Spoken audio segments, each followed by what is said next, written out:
But do you know which of the reindeers is the meanest?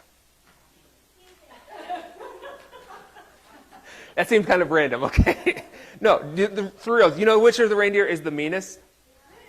It's Oliver. Because as it says about Oliver, he's making fun of Rudolph. It says, Oliver, the other reindeer, used to laugh and call him names. I should have practiced that out loud. Oliver. It made more sense when I said it in my head. Oliver, the other reindeer, used to laugh and call him names. All right. Yeah, so on that bad note,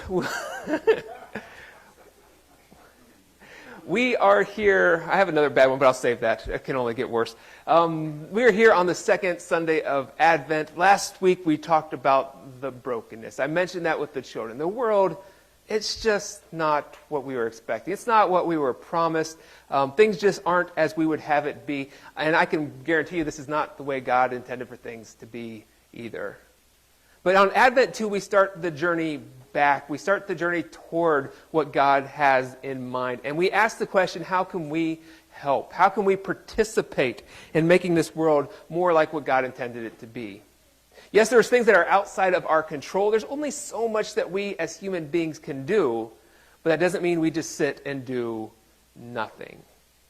So today we're going to be looking at this contributor to the reparation of the world, this character named John the Baptist. And John the Baptist is always the main character in the second week of Advent. And I always say, I try to rename him a little bit. I prefer to call him John the Baptizer, because Baptist suggests that that's his denominational affiliation. You know, it's like Kevin the Mennonite and Ralph the Methodist and John the Baptist all went together to play a round of golf or something like that. No, it's not his denominational affiliation, it's his occupation. So we try to talk about John the Baptizer, but I also realize that it is hard to change when these things are ingrained in your mind. So I'll probably still just call him John today. So what we're going to do today is we're going to look at some of the unique attributes of John the Baptizer and see how that leads us into what John's role is, like who he was called to be as a prophet. And then ask what that means for us today as we seek to be like John, to be a way-paver, to prepare the way for the road back to the Lord. All right, so we jump into Isaiah chapter 40, the first passage that Kadron read for us from the Old Testament. And I mentioned last week that Isaiah 40 is at a transition. If you're reading through Isaiah, like you read the first 39 chapters, and it's like, man, this is a real bummer. Like it's a downer. Like you have sinned, you've fallen short, you're all going to go into exile. Whoa! And then all at once it flips. Isaiah 40 is where you get those words of comfort. It's again where the Messiah picks up, comfort, comfort ye my people. For Israel's iniquities have been pardoned. I want to sing that part, and I'm trying to hold back. You know, her iniquities have been pardoned. Yes. But I won't do that for you today. So there's that transition there. Things are changing. 70 years in exile have passed. And now we come to this part of the life of the Israelites where God is allowing them to go back to the promised land. And every year when we have this passage, it's a part of the lectionary text every 3 years, I come to this passage and I always stumble on this one part. As God is forgiving the people of their sins, as they have paid their debts and they're going back to the promised land, we come to this line in verse 2 that says, Israel has received from the Lord's hand double for all her sins. And I remember the first time I preached on this many years ago, I'm just dealing with this question, how is that even just?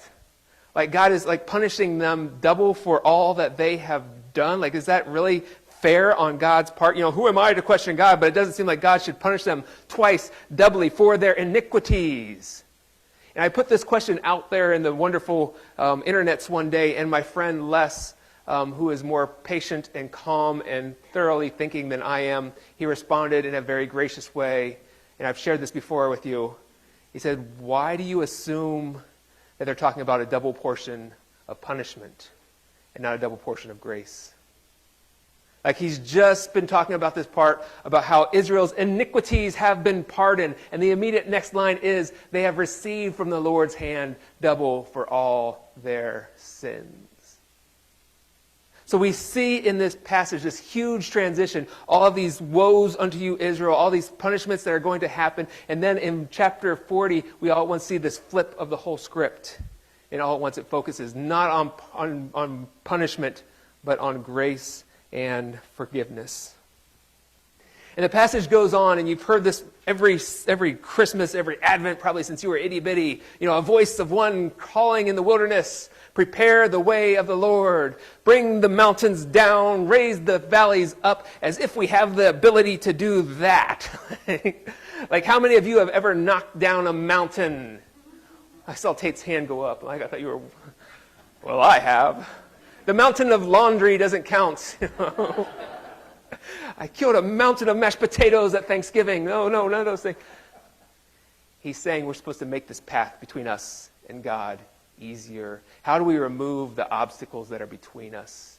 And they're using the most figurative language they can think of. What is bigger in this time of year? Like what would be bigger to those people than a mountain, or lower than the valley? They're saying, you know, even well before bulldozers and backhoes were ever invented, level this off so we can remove all these obstacles between us and God so that we can return to the Lord. And every year, the lectionary combines this text from Isaiah, this bridge between the judgment and the forgiveness, to connect this with the person of John the Baptizer. Each one of the Gospels, all four of the Gospels, as individual and unique as they are, they all connect John with this prophecy. He is the one who is to be this voice calling out in the wilderness, prepare the way for the Lord, raise up those valleys, lower the mountains. John is the main way-paver in this text. So we look at John's life in Mark, and we realize that John is not just some normal dude. John is pretty weird. I like Mark. Mark gets right to the point. So you read through the other Gospels, there's a lot of stuff going on in the background. Mark just cuts right to it. Here right away in Mark. In verse 2 already he's connecting John to this prophecy. And then he starts talking about John's clothing and his diet. John, let's go ahead and read this one.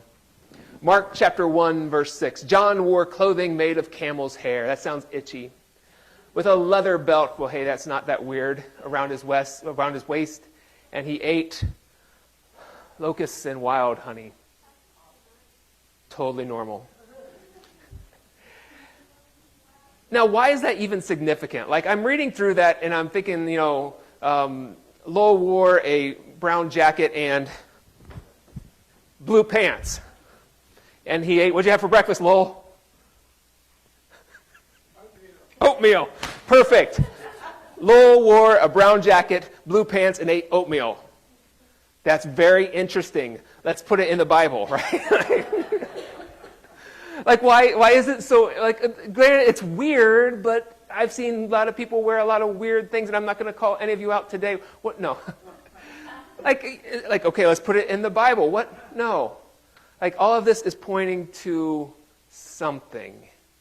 Remember, all of these gospel writers, they assume that John was the one that they're speaking of in Isaiah's prophecy. John himself saw him as that person, that way paver, that way maker. And if you don't know the Old Testament really well, this is a good reason why we should be studying these passages from the Old Testament. Because you find in places like 2 Kings verse 1:8, it talks about the prophet Elijah. It says, Elijah had a garment of hair. It had a leather belt around his waist. If you read through your Bibles, you're going to see a number of footnotes. I left that in there for a reason. There's an alternative translation that simply says Elijah was hairy and had a leather belt around his waist. I'm why is that even, is he so hairy he has to have a belt to control the hair? You can see why they went with, had a garment of hair and had a leather belt around his waist. So you see that John is dressing like this very well-known, prominent prophet from the Bible. And not only that, if we look at Malachi chapter 4, verse 5, God says, "See, I will send the prophet Elijah to you before that great day, that great and dreadful day of the Lord comes." So this is written much longer after Elijah had passed away. This was a prophecy that someone like Elijah would come along, and someone would perform these miracles and preach a message and do these various acts like a prophet would do before something major happens. And every Jewish person living in the first century when Jesus walked the earth, when John walked the earth, would have known these passages inside and out. So a guy shows up randomly in the wilderness wearing a jacket of fur, a hairy coat. Like imagine, I'll go back to Lowell. Imagine that coat was made of hair instead. Like you're going to say, something's going on here. This guy fashions himself in the way of Elijah the prophet. So the clothes are weird, but let's be honest. What are we all thinking about? It's the diet. All right, so I know I've said this gross before. I'm going to try to be careful. But, I mean, he ate bugs. And he ate wild honey. Again, why is that important? Does that, trying to explain why his breath is so bad? No, so there's a number of theories why this was lifted up. And one was simply to say that he was living off the land. Like he only lived off what God would provide, and he was relying on God for everything. That's good, I like it, but I think there's better explanations out there. For instance, where else do we read about locusts in the Old Testament? The plagues, yes, thank you. Isn't that a cleaner of some sort? Yeah, the plagues, different kind of plague. That's pledge. I didn't sleep enough last night. The plagues, of course. And also they come up again in the book of Revelation. So in Exodus and Revelation, there's these plagues that come upon the people. And these locusts go into these towns. And the locusts don't just snack a little bit on their crops. They devour the crops. There is no crop after the locusts get there. And what about honey? Where do we read about honey? Well, there's a land flowing with milk and honey. So just as the locusts are a sign of God's destruction, God's punishment, God's judgment on the people, honey is a sign of promise, of grace, of provision for the people. Now imagine again, you are in the first century, and you are experiencing this weird guy that comes on the scene. He's out in the wilderness. And he becomes this guy who's proclaiming this message. He's dressed in the way that Elijah was dressed. You've been expecting a prophet like Elijah would come along. And here is John proclaiming this message, wearing these clothes. And the words that come out of his mouth are words of both judgment and promise, warning and grace. What goes in are symbols of judgment and promise, warning and grace. What goes out are words of warning and promise and grace and judgment. So you see what John is actually doing here. There's a lot of symbolism in all of John, what he does, what he says, what he eats, what he wears. He is that bridge between judgment and grace. And he goes back to Isaiah 40. Remember, Isaiah 40 is the bridge between woe unto you and comfort ye my people. John is that bridge between the old and the new. And he, we might call him, is a way-paver, making the way between God and the people all the more easy, lowering those mountains and raising up those valleys. All right, so a couple years ago, I noticed that a certain figure was coming up frequently in our culture, in our media, television, movies. You probably noticed that Fred Rogers had a bit of a resurgence a couple years ago. You know who Fred Rogers is? Mr. Rogers. He had the wonderful community of Maple Leaf, Mr. Rogers' Neighborhood. I should have looked up the name of the show. Yeah, so he had all of those, Maple Leaf had all those characters, the puppets, the trolley. A couple years ago, there were a couple movies made about him. There was like a movie with Tom Hanks, like superstar. Yeah, Tom Hanks played Fred Rogers. So, Also Eddie Murphy. I don't think so. Saturday Night Live he did. Okay. I didn't know that. Like, I don't think you're thinking of the right person. Eddie Murphy played Mr. Rogers? Yeah. All right. Saturday Night Live. All right. I learn something every Sunday. Good old Saturday Night Live. That was before your time. Back when it was still good. All right. You were just a little kid. So Fred Rogers has had this resurgence recently in culture and media. They had these movies, and then all at once these different quotes start coming back. And they make Fred Rogers into a number of memes as well. And some of them are just corny, let's be honest. He was a guy talking to a bunch of kids, and it's like, oh, that's cute, thank you. And you try to like hold back the tears as you read it, and like, oh, it's just kind of that's nice and wishy-washy. Some of them were actually really good and meaningful. And if you don't know, like Fred Rogers was an ordained minister. Some of his quotes draw from not only like being a good human being, but he's drawing from like the Bible and Christianity. And just a couple of examples. There's the handsome guy himself. There are 3 ways to ultimate success. The first way is to be kind. The second way is to be kind. And the third way is to be kind. So, gosh, that's cute. Some are a little deeper. Often when you think you're at the end of something, you're at the beginning of something else. Like, yeah, you know what, Fred? You're right. Sometimes they get a little bit churchy, a little biblical. Forgiveness is a strange thing. It can sometimes be easier to forgive our enemies than our friends. It can be hardest of all to forgive the people we love. Oh, yeah, you're right, Fred. That's true. But the reason I was thinking of Fred Rogers this week is because of one particular post, one quote that was lifted up a number of times, circulated widely. You maybe have heard this one as well. Rogers says this. He says, "When I was a boy and I would see scary things in the news, my mother would say to me, 'Look for the helpers. You always find people who are helping.'" So, look for the helpers. In the times when there's brokenness all around us and destruction and hatred, look for the helpers. When things aren't the way we would have them be, when people are fighting among themselves about what to do or how to live, look for the helpers. When things just don't seem to be going the way we would have them go, look for the helpers. And I realized that I came of age in a post 9/11 world. I was a college student when the Twin Towers came down.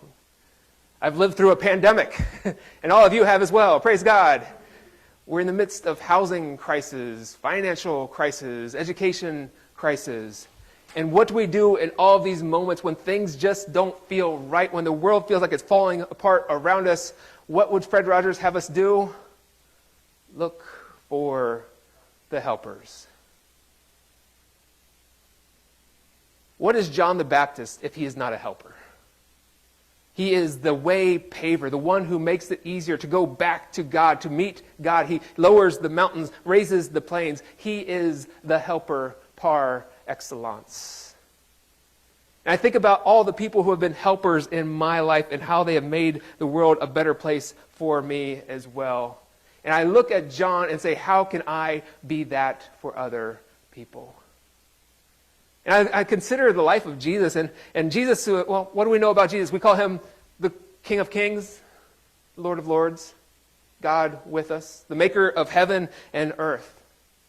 And if the King of Kings, Lord of Lords, the maker of heaven and earth, if he needed helpers, we probably do too. Like, don't be too proud to ask for help sometimes, and don't be too proud to share help with others. So this past Monday, Hadley had a viola concert. I gesture, I don't know where she went. She's off helping someone. Hadley had a viola concert at a local church. And, it was a wonderful, wonderful concert. Her teacher puts a lot of effort into getting things arranged. She's got to wrangle the cats, you know how that is. So she had everything decorated. It was in a local church. There were lights and luminaries and and decorations. There was food. There was hot chocolate. And all those things, they take work. If you've ever been on that side of things, you know it doesn't just come together magically. And I have been on the other side of that. Like, I've had to prepare some of those things, so I know it doesn't just come together automatically. So after this service, a number of us are hanging out and we're helping clear everything down, like to wash the dishes, to take everything out to her car, to take down the decorations, to blow out the candles and put the luminaries away.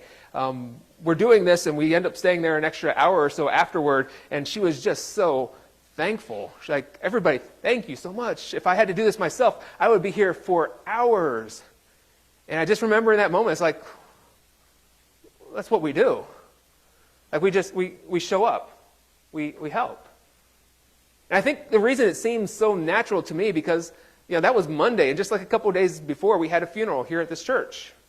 And people just showed up to help. People were helpers.